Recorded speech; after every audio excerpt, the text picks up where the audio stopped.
കോൺഗ്രസ് ഇപ്പോൾ വല്ലാത്തൊരവസ്ഥയിലൂടെയാണ് കടന്നു പോകുന്നത്. രാഹുൽ മാങ്കൂട്ടത്തിനെതിരായ സ്ത്രീ പീഡന പരാതികൾ ഓരോ ദിവസം കഴിയുന്തോറും വർദ്ധിച്ചു വരുന്നു.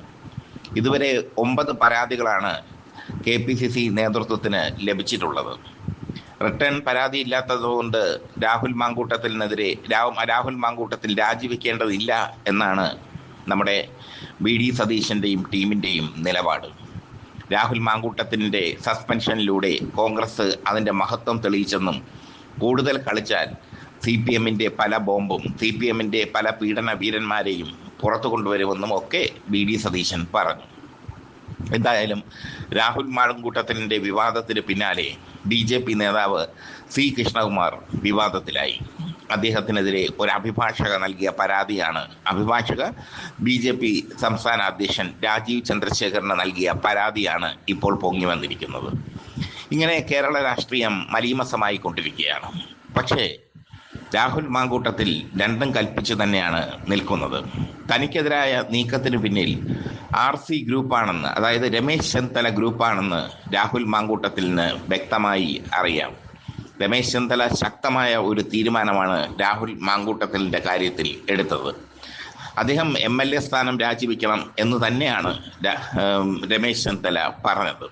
അതുകൊണ്ട് തന്നെ രമേശ് ചെന്നിത്തലയെ ലാക്കാക്കിക്കൊണ്ട് രാഹുൽ മാങ്കൂട്ടത്തിൽ ഷാഫി ടീം സഞ്ചരിക്കുന്നു. രാഹുൽ മാങ്കൂട്ടത്തിൽ ഷാഫി ടീം ഇപ്പോൾ കേരള രാഷ്ട്രീയത്തിൽ വലിയ ഒരു കരുത്തായി മാറിയിരിക്കുന്നു. സൈബർ ലോകം ഭൂരിഭാഗവും അവർക്കൊപ്പമാണ്. ഓൺലൈൻ ചാനലുകളൊക്കെ രാഹുൽ മാങ്കൂട്ടത്തിൻ്റെ വാഴ്ത്തുപാട്ടുകൾ പാടുന്നു, ഷാഫിയുടെ വാഴ്ത്തുപാട്ടുകൾ പാടുന്നു. എന്തായാലും തനിക്ക് പണി തന്ന രമേശ് ഗ്രൂപ്പിന് മറുപണി കൊടുക്കാൻ രാഹുൽ മാങ്കൂട്ടത്തിൽ തീരുമാനിച്ചിരിക്കുന്നു എന്നുള്ളതാണ് പൊളിറ്റിക്സ് കേരളയ്ക്ക് കിട്ടുന്ന റിപ്പോർട്ട്. കോൺഗ്രസിലെ അടുത്ത ഒരു ഉന്നതൻ കൂടി ലൈംഗിക വിവാദത്തിൽ പെടും. അതിനുള്ള എല്ലാ സാഹചര്യവും ഒരുങ്ങിക്കഴിഞ്ഞു. ചുരുക്കത്തിൽ സതീശൻ ബോംബ് പൊട്ടിക്കുമെന്ന് പറഞ്ഞത് CPMന് നേർക്കാണെങ്കിലും സ്വന്തം പാളയത്തിൽ തന്നെ ബോംബ് പൊട്ടുന്ന അവസ്ഥയാണ് ഇപ്പോൾ ഉള്ളത്. രാഹുൽ മാങ്കൂട്ടത്തിൽ ഇപ്പോൾ നിശബ്ദനാണ്. പക്ഷേ അദ്ദേഹത്തിന് സൈബർ ഇടങ്ങളിൽ പിൻബലം വർദ്ധിച്ചു വരുന്നു. രാഹുൽ മാങ്കൂട്ടത്തിൽ തിരിച്ചടിക്കും എന്നുള്ളത് ഉറപ്പാണ്. രാഹുൽ മാങ്കൂട്ടത്തിൽ ഷാഫി ടീം കോൺഗ്രസിൻ്റെ അനിശ്ചിത ടീമായി മാറിക്കഴിഞ്ഞു. അവരുടെ പുതിയ ഗ്രൂപ്പായി നിൽക്കുന്നു. ഒരു ന്യൂജൻ ഗ്രൂപ്പ് എന്ന് പറയാം. അതിനിടയിൽ വ്യഭിചാരമൊക്കെ അവരുടെ സ്റ്റൈല്. അത്രയാണ് അവർക്ക് ന്യൂജനുകാർ കൊടുക്കുന്ന വിട്ടുവീഴ്ച. രാഹുൽ മാങ്കൂട്ടത്തിൻ്റെ ഈ കേസ് പൊന്തി വന്നപ്പോൾ സൈബർ ലോകത്ത് രാഹുൽ മാങ്കൂട്ടത്തിന് വലിയ പിന്തുണയാണ് ലഭിച്ചത്. രാഹുൽ മാങ്കൂട്ടത്തിനെതിരെ പ്രതികരിച്ച നമ്മുടെ ഉമാ തോമസിനെ പഞ്ഞിക്കിട്ടു സൈബർ ലോകം.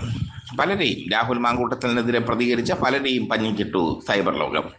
VD സതീശനെ പോലും പഞ്ഞിക്കിട്ടു. രാഹുൽ മാങ്കൂട്ടത്തിൻ്റെ സ്റ്റോറിക്ക് താഴെയുള്ള കമൻറ്റുകൾ നിങ്ങളൊന്ന് കണ്ടു നോക്കുക. VD സതീശനെതിരായാണ് കമൻറ്റുകൾ വന്നിരിക്കുന്നത്. പ്രതിപക്ഷ നേതാവിനെ പോലും പഞ്ഞിക്കിട്ടുകൊണ്ട് രാഹുൽ മാങ്കൂട്ടത്തിൻ്റെ സൈബർ ഗ്രൂപ്പ് അദ്ദേഹത്തിന് പിന്നിൽ അചഞ്ചലമായി നിൽക്കുന്നു. ഇതാണ് VD സതീശന് അസ്വസ്ഥത ഉളവാക്കുന്നത്.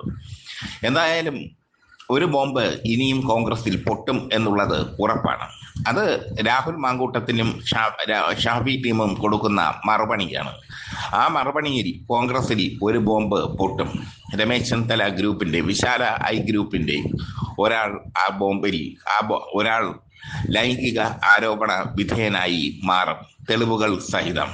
എന്തായാലും കോൺഗ്രസിൻ്റെ തമ്മിലടി കണ്ട് രസിക്കുകയാണ് ഇടതുപക്ഷത്തെ സംബന്ധിച്ചിടത്തോളം കോൺഗ്രസ് തമ്മിലടിക്കേണ്ടത് അവരുടെ അനിവാര്യതയാണ്. തദ്ദേശ സ്വയംഭരണ തെരഞ്ഞെടുപ്പ് അടുത്ത് വരുമ്പോൾ അതിനു മുമ്പ് തന്നെ രാഹുൽ മാങ്കൂട്ടത്തിനും ഷാഫി ടീമും ഈ ബോംബ് പൊട്ടിക്കും. കോൺഗ്രസിനുള്ളിൽ ഈ ബോംബ് ഒരാറ്റം ബോംബായി തീരും. എന്തായാലും ഇടതുപക്ഷത്തിന് ഹാപ്പി.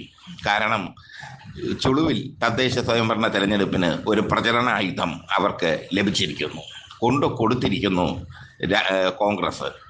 BJP ആകെ മൊത്തം അങ്കലാപ്പിലാണ്. കാരണം അവരുടെ സംസ്ഥാന വൈസ് പ്രസിഡന്റ് നമ്മുടെ C കൃഷ്ണകുമാർ ലൈംഗിക ആരോപണത്തിൽ കുടുങ്ങിയിരിക്കുന്നു. അത് മാധ്യമങ്ങൾ തോണ്ടി പുറത്തിട്ടു. ഇപ്പോൾ C കൃഷ്ണകുമാർ തലയിൽ മുണ്ടിട്ട് നടക്കുകയാണ്. BJPക്ക് ഒന്നും മിണ്ടാനും വയ്യ. ഇതാണ് അവസ്ഥ. എത്ര ന്യായീകരിക്കാൻ ശ്രമിച്ചാലും സി കൃഷ്ണകുമാറിനെതിരായ റിട്ടേൺ പരാതി ഉള്ളിടത്തോളം കാലം ന്യായീകരിക്കാൻ BJPക്ക് ആവില്ല. യുദ്ധം മുറുകുമ്പോൾ വാർത്തകളുമായി പൊളിറ്റിക്സ് കേരള എത്തും.